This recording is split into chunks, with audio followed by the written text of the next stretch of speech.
Hey friends, welcome back to another video. My name is Emma Lefebvre and today we're doing something very exciting. I'm going to be reviewing this 24 set of Himi Gouache.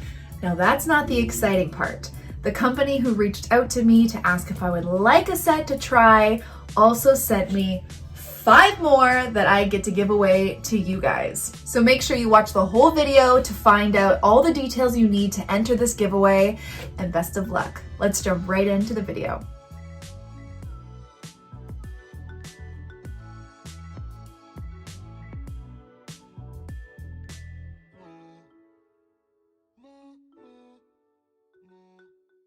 Okay friends, here is the Himi Gouache set of 24 gouache paints. I'm going to open this in just a second, but I did want to address something first.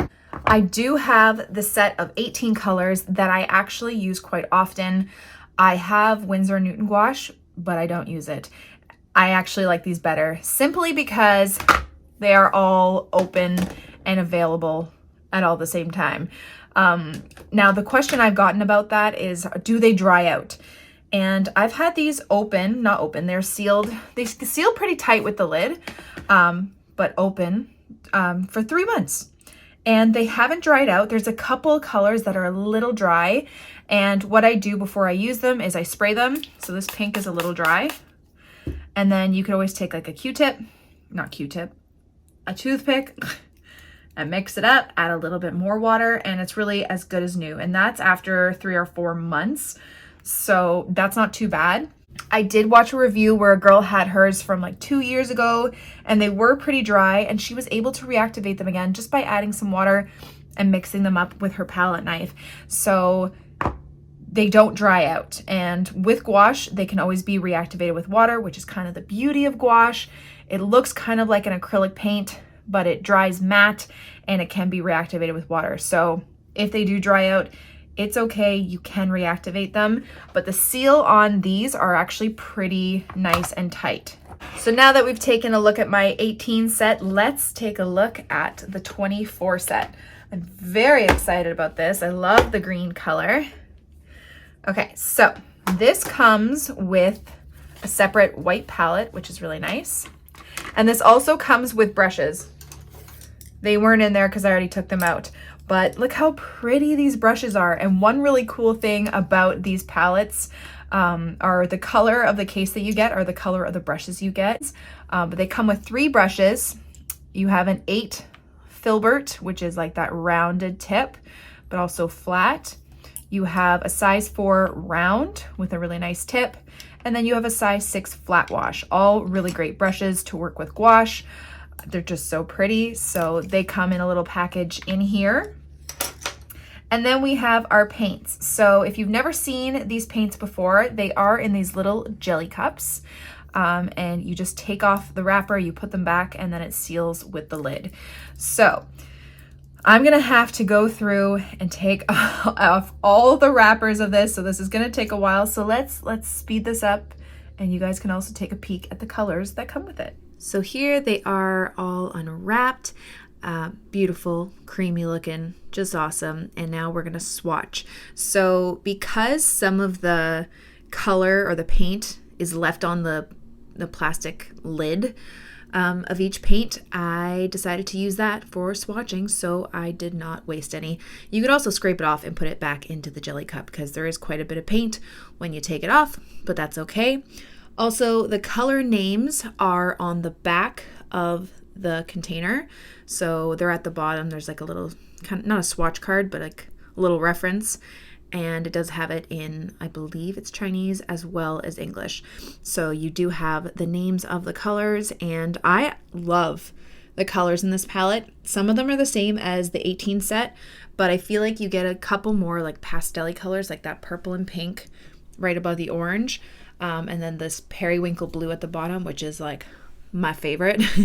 The only thing with this set that I noticed that was in the last set of 18 colors is the 18 color set, you get 2 whites, which I loved because with gouache dries darker than when it dries.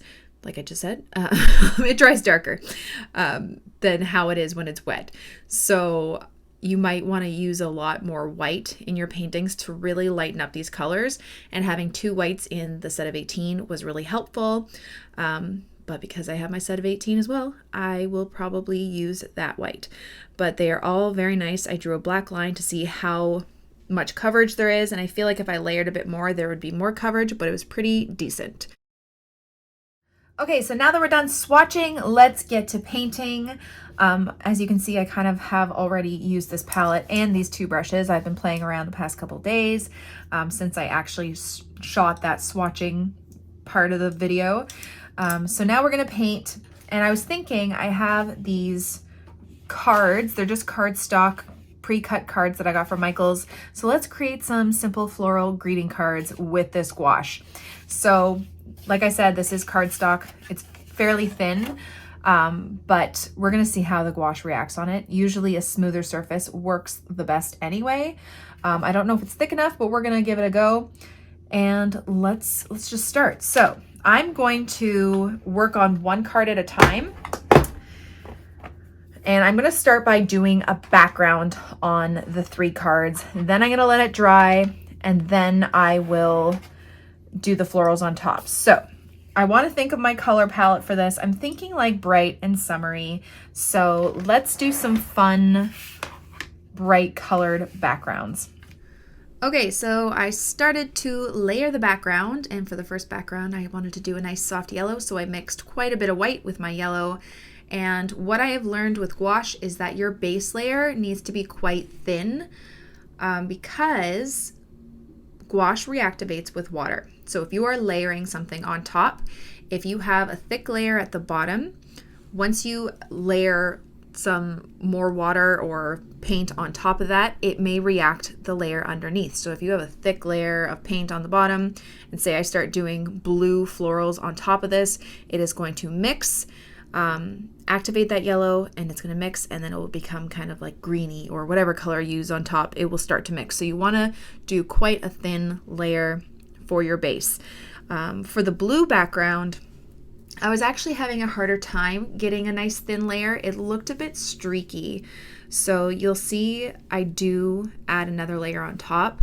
I tried not to make it too thick, but that first layer that I'm doing here, it looked a bit too transparent for me. And I think that's one trouble I'm having with gouache when I try and do these backgrounds, is trying to get a nice even layer. That is something I need to practice. It's just something I need to work on, because I haven't figured out the paint to water ratio for backgrounds without making it look streaky, but not too much so it doesn't reactivate, blah, blah, blah, blah. This is a learning curve for me. And I've actually been finding gouache quite frustrating because it's not something I've mastered yet. But you're learning from my mistakes, and I'm learning from my mistakes. So the other thing I also learned, especially because I'm painting here on cardstock, it's quite a thin piece of paper, so taping it down so it doesn't buckle is key. It's just a smart thing to do. So then I did that, and you'll see for the next couple cards, I do 2 more, I switched to actual watercolor paper, the Canson XL, because it is thick, but it is also a nice smooth surface, which is perfect for gouache. This cardstock was just a bit too thin, and you can kind of see it kind of buckling. But I did figure out how to do the background, just added another layer, and I'll talk more about it once I start doing the florals. But for the first florals, I kind of wanted to do a contrasting color piece.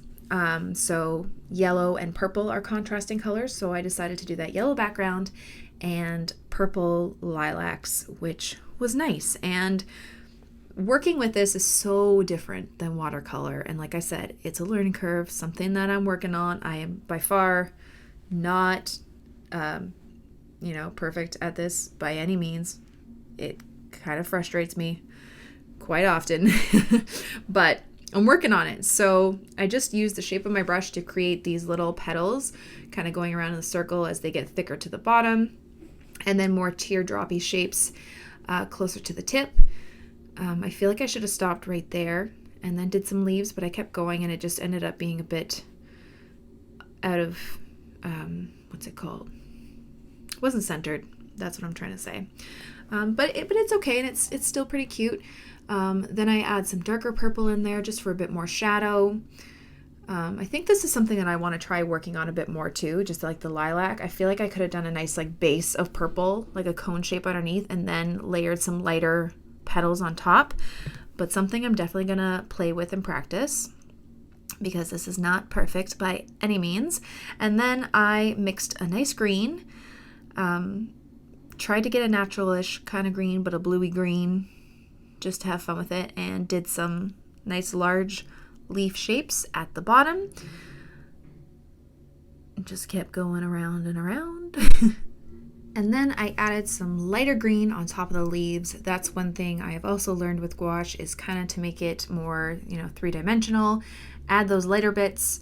It will really make a difference. Okay, so now we are on to the blue background piece. And again, I was trying to do complementary contrasting color florals, so blue and orange.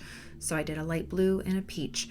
And this is where you kind of have to be careful. So peach is quite a light color. So I found that the blue background was showing a bit through it. So I really had to layer it on.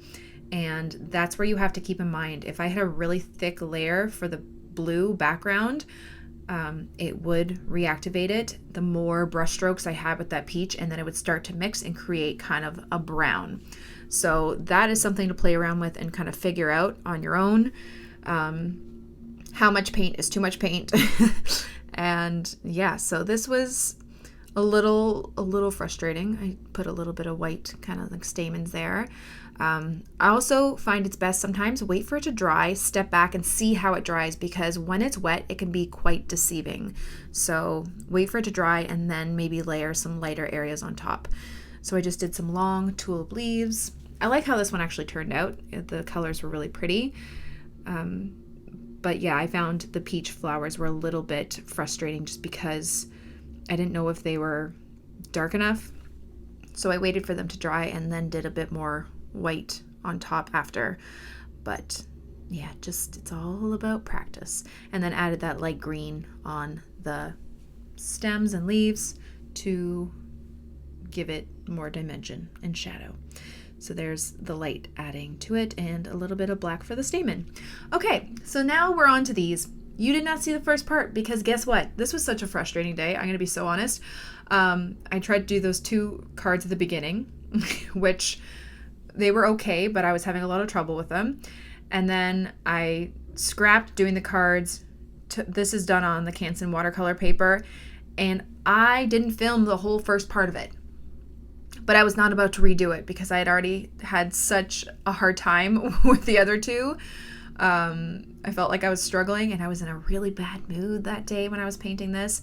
So I did not refilm this first part. But basically, I did the backgrounds like I did the other ones on Canson paper, taped it down, was a bit more prepared, just didn't press record. So, anyway, and then I did white daisies on the other one. And then these little blue kind of like forget-me-nots on the blue background. These are not contrasting color floral background mixes. They are just fun and bright and pretty because I just needed to do that. So yeah, I kind of just did the same kind of thing. Started off with a darker green for the stems there. I added a little bit of gray on those white petals just to add a bit of shadow. Just closer to the stamen, not around like the bottom of the petals or anything. And then I do the stamen after, you'll see. Add some green for these little forget-me-nots.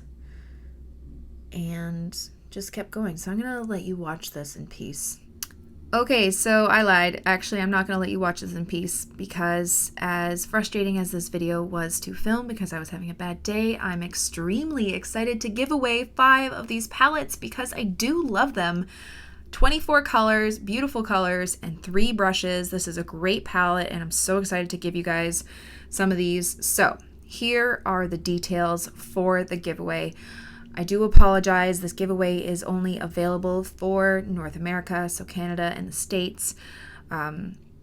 Unfortunately, with shipping times and cost, it's insane right now, so I am not able to open it up to outside of North America, so I do apologize for that. But if you are in North America, please make sure you are subscribed to this channel, and I need you to comment below where you're from, just general area, where you're from, States, Canada, If you want to give me your state or your province, that's cool too. And why you would like to try out gouache. You can, tell me a little bit of your story of why you started painting or why you've been painting for a long time. This is a new medium you've never tried, or maybe it is something you've tried, but you're just dying to try them out. Let me know your story. I'd love to read them all. I am going to go through all the comments. And even though I will read through all the comments, the 5 winners will be picked at random. Maybe I'll even get Noah to pick them. Somehow he can't read anything. But yeah, I will be picking them at random, but I would love to read what you guys have to say and why you guys want to try them, and maybe even why you started painting. So let me know in the comments below. And also, the third thing you need to do is don't forget to like this video. Like, subscribe, and comment. Thank you guys so much for watching my video. I really hope you liked it and I hope you learned something. Don't forget to check the description below for all the details on what you need to know to enter the giveaway. Best of luck to all of you. The 5 lucky winners will be announced on the date that it says in the description, so make sure to check back. I will announce it as a post on YouTube, so also make sure you check that as well, and I will email you. But yeah.